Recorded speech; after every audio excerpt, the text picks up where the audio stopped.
ನಮಸ್ಕಾರ. ಆರ್ ವಿರುದ್ಧ ಪಂದ್ಯಕ್ಕೆ RCB ಪ್ಲೇಯಿಂಗ್ 11ನಲ್ಲಿ ಆಯಿತು 3 ದೊಡ್ಡ ಬದಲಾವಣೆ. ಆದರೆ ಆರ್ ವಿರುದ್ಧದ ಪಂದ್ಯಕ್ಕೆ RCB ಪ್ಲೇಯಿಂಗ್ 11ನಲ್ಲಿ ಆದ 3 ದೊಡ್ಡ ಬದಲಾವಣೆ ಏನು? ಹಾಗಾದರೆ ಪಿಚ್ ರಿಪೋರ್ಟ್ ಹೇಗಿದೆ, ಹೆಡ್ ಟು ಹೆಡ್ ರೆಕಾರ್ಡ್ ಯಾವ ಥರ ಇದೆ ಅಂತ ಈ ಒಂದು ವಿಡಿಯೋದಲ್ಲಿ ಪ್ರತಿಯೊಂದು ಅಪ್ಡೇಟನ್ನು ತಿಳಿಸಿಕೊಡ್ತಾ ಬರ್ತೀನಿ. ಆದ್ದರಿಂದ ದಯವಿಟ್ಟು ನೀವೇನಾದರೂ ಇನ್ನೂ ನಮ್ಮ ಒಂದು ಯೂಟ್ಯೂಬ್ ಚಾನಲ್ಗೆ ಸಬ್ಸ್ಕ್ರೈಬ್ ಆಗಿಲ್ಲ ಅಂದರೆ ಈ ಕೂಡಲೇ ಸಬ್ಸ್ಕ್ರೈಬ್ ಆಗಿ.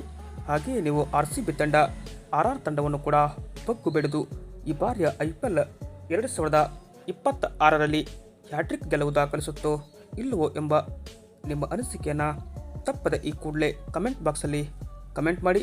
ಹಾಗೆ ವಿಡಿಯೋ ಇಷ್ಟವಾದಲ್ಲಿ ಒಂದು ಲೈಕ್ ಮಾಡಿ. ಸ್ನೇಹಿತರೆ, ಇನ್ನು RCB ಆಡಿರುವ ಎರಡೂ ಪಂದ್ಯಗಳಲ್ಲಿ ಅಬ್ಬರದ ಬ್ಯಾಟಿಂಗ್ ಮುಖಾಂತರವಾಗಿ ಜಯಗಳಿಸಿದೆ.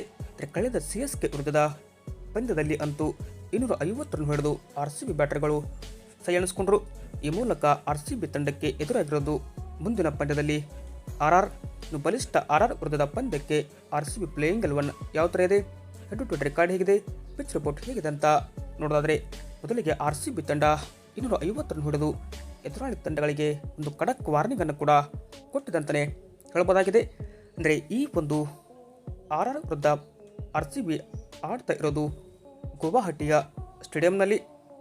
ಇದೇ ಏಪ್ರಿಲ್ 10ರಂದು ಈ ಒಂದು ಪಂದ್ಯ ನಡೆಯಲಿದ್ದು, ಈ ಒಂದು ಪಂದ್ಯಕ್ಕಾಗಿ RCB ಬಲಿಷ್ಠ ಪ್ಲೇಯಿಂಗ್ 11ಅನ್ನೇ ಕಣಕ್ಕಿಳಿಸುವ ಸಾಧ್ಯತೆ ಇದೆ. ಇನ್ನು ನನ್ನ ಪ್ರಕಾರ ಬದಲಾವಣೆ ಮಾಡ್ತಾರಾ ಅಂತ ಕೇಳ್ತಾ ಇತ್ತಂದರೆ ಹೌದು. ಇನ್ನು 2 ಬದಲಾವಣೆಯೊಂದಿಗೆ RCB ಆರ್ ವಿರುದ್ಧದ ಪಂದ್ಯಕ್ಕೆ ಕಣಕ್ಕಿಳಿದ್ರು ಕೂಡ ಅಚ್ಚರಿಯಲ್ಲ. RCB ಗೆದ್ದರೂ ಕೂಡ ಈ 2 ಬದಲಾವಣೆ RCB ತಂಡಕ್ಕೆ ಬೇಕೇ ಬೇಕು. ಯಾಕೆಂದರೆ RCB ತಂಡಕ್ಕೆ ಇಲ್ಲಿ ಕಳೆದ ಬಾರಿಯ ಪ್ಲೇಯಿಂಗ್ 11ನಲ್ಲಿ CSK ವಿರುದ್ಧ ಪಂದ್ಯಕ್ಕೆ ಜಕೋಬ್ ಡಪ್ಪಿ ಅವರನ್ನು ಕಣಕ್ಕಿಳಿಸಿತ್ತು.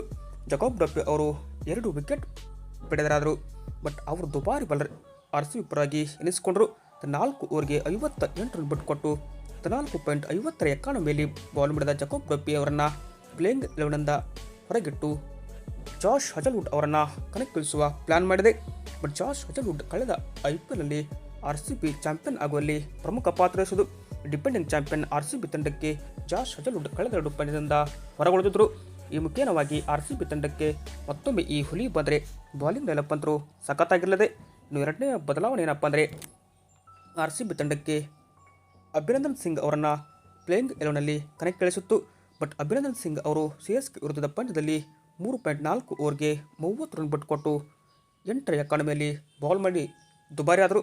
ಹೀಗಾಗಿ ಇವರನ್ನು ಹೊರಗೆ ಕುಣಿಸಿ ರಸಿಕ್ ದಾರ್ ಸಲಾಂ ಅವರನ್ನು ಕಣಕ್ಕೆ ಇಳಿಸುವ ಸಾಧ್ಯತೆ ಇದೆ. ಬಟ್ ರಸಿಕ್ ದಾರ್ ಸಲಾಂ ಯುವ ಆಟಗಾರ, ಹೀಗಾಗಿ ಒಂದೇ ಒಂದು ಪಂದ್ಯವನ್ನು RCB 2 ಪಂದ್ಯಗಳಲ್ಲಿ ಅವರಿಗೆ ಕಣಕ್ಕೆ ಇಳಿಸಿಲ್ಲ. ಬಟ್ 3ನೇ ಪಂದ್ಯದಲ್ಲಿ ರಸಿಕ್ ದಾರ್ ಸಲಾಂ ಅವರಿಗೆ ಅವಕಾಶ ಕೊಡುವ ಸಾಧ್ಯತೆ ಇರಲಿದೆ. ಇಲ್ಲಂದರೆ ಮಂಗೇಶ್ ಯಾದವ್ ಕಡೆನೂ ನೋಡಬಹುದು. ಬಟ್ ಇದು RCB ಪ್ಲೇಯಿಂಗ್ 11 ಆಯಿತು ಅಂದರೆ ಇನ್ನು ಎಂದಿನಂತೆ RCB ತಂಡದ ಪರವಾಗಿ ಸಾಲ್ಟ್ ಮತ್ತು ಕೊಹ್ಲಿ ಆರಂಭಿಕರಾಗಿ ಕಣಕ್ಕಿಳಿದರೆ ನಂಬರ್ 3 ಪಡಿಕಲ್, ನಂಬರ್ 4 ನಾಯಕ Rajat Patidar, number 5 Jitesh Sharma, number 6 Tim David, number 7 Krunal Pandya, number 8 Romario Shepherd, number 9 Bhuvneshwar Kumar, number 10 Josh Hazlewood ಅಥವಾ ಜಕೋಬ್ ಡಪ್ಪಿ, ನಂಬರ್ 11 ಕೊನೆಯದಾಗಿ RCB ತಂಡಕ್ಕೆ ಇರೋದು ಅಭಿನಂದನ್ ಸಿಂಗ್ ಅಥವಾ ಮಂಗೇಶ್ ಯಾದವ್. ಈ ಇಬ್ಬರಲ್ಲಿ ಒಬ್ಬರು ಬರುವ ಸಾಧ್ಯತೆ ಇದೆ. ಎಂದಿನಂತೆ ಇಂಪ್ಯಾಕ್ಟ್ ಪ್ಲೇಯರ್ ಆಗಿ ಸುರೇಶ್ ಶರ್ಮಾ ಅವರನ್ನು ಕಡೆ ನಾವು ನೋಡ್ಬೋದು. ಇನ್ನು ಈ ಕಡೆ ಪ್ಲೇಯಿಂಗ್ 11 ಆಯಿತು ಅಂದರೆ ಈ ಒಂದು ಪಂದ್ಯಕ್ಕೆ ಹೆಡ್ ಟು ಹೆಡ್ ರೆಕಾರ್ಡ್ ನೋಡ್ತಾ ಬರೋದಾದರೆ RCB ಮತ್ತು ಆರ್ ಪಂದ್ಯಗಳು ಎರಡೂ ತಂಡಗಳು ಕೂಡ ಒಟ್ಟಾರೆಯಾಗಿ IPLನಲ್ಲಿ 34 ಬಾರಿ ಮುಖಾಮುಖಿಯಾಗಿವೆ. ಸ್ನೇಹಿತರೆ, ಇದರಲ್ಲಿ 17 ಬಾರಿ RCB ಗೆದ್ದರೆ 14 ಬಾರಿ ಆರ್ ತಂಡ ಗೆದ್ದಿದೆ. ಬಟ್ RCB ಆರ್ ವಿರುದ್ಧ 205 ರನ್ ಹೊಡೆದಿದ್ದು ಅತಿ ಹೆಚ್ಚು ಸ್ಕೋರ್. ಆದರೆ RCB ವಿರುದ್ಧ 217 ರನ್ ಹೊಡೆದಿದೆ. ಬಟ್ ಇಲ್ಲಿ RCB ಲೋಯೆಸ್ಟ್ ಸ್ಕೋರ್ ನೋಡ್ತಾ ಹೋದರೆ 70, ಆದರೆ ಲೋಯೆಸ್ಟ್ ಸ್ಕೋರ್ 58 ಆಗಿದೆ. ಬಟ್ ಲಾಸ್ಟ್ 5 ಗೇಮ್ನಲ್ಲಿ ತೆಗೆದುಕೊಂಡಾಗ ನಾವು RCB 3 ಬಾರಿ ಗೆದ್ದರೆ RR 2 ಬಾರಿ ಗೆದ್ದಿದೆ. ಬಟ್ ಎಲ್ಲ ರೆಕಾರ್ಡ್ ನೋಡ್ತಾ ಹೋಯಿತು ಅಂದರೆ RCB ಸ್ವಲ್ಪ ಮೇಲುಗೈಯನ್ನು ಆರ್ ವಿರುದ್ಧ ಸಾಧಿಸಿದೆ ಅಂತಲೇ ಹೇಳ್ಬೋದು.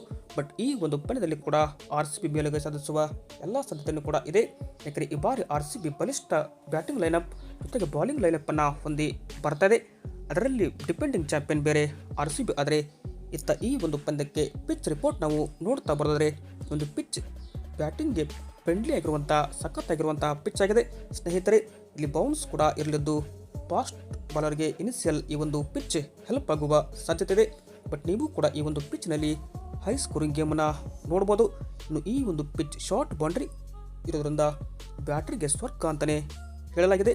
ಅದರಲ್ಲೂ RCB ಬ್ಯಾಟರ್ಗಳು ಎಂ ಚಿನ್ನಸ್ವಾಮಿ ಅಂಗಳದಲ್ಲಿ ಆಡಿದಂತಹ ರೀತಿ ನೋಡುತ್ತಂದರೆ ಗುವಾಹಟಿಯಲ್ಲಿ ಕೂಡ ರನ್ ಆರ್ಭಟವನ್ನು ಮುಂದುವರಿಸುವ ಸಾಧ್ಯತೆ ಇದೆ. ಇಲ್ಲಿ ಡ್ಯೂ ಪ್ಯಾಕ್ ಇರೋದ್ರಿಂದ ಚೇಸಿಂಗ್ ಟೀಮ್ ಆದಷ್ಟು ಇಲ್ಲಿ ಒಂದು ಟಾಸ್ ಗೆದ್ದ ತಂಡ ಇಲ್ಲಿ ಕೂಡ ಪ್ರಮುಖ ಪಾತ್ರ ವಹಿಸುವ ಸಾಧ್ಯತೆ ಇದೆ. ಯಾಕಂದರೆ ಡ್ಯೂ ಪ್ಯಾಕ್ ಇರೋದ್ರಿಂದ ಹೀಗಾಗಿ ಸೆಕೆಂಡ್ ಬ್ಯಾಟಿಂಗ್ಗೆ ಈಸಿಯಾಗಿ ಈ ಒಂದು ರನ್ ಹೊಳೆ ಹರಿಯಲಿದೆ.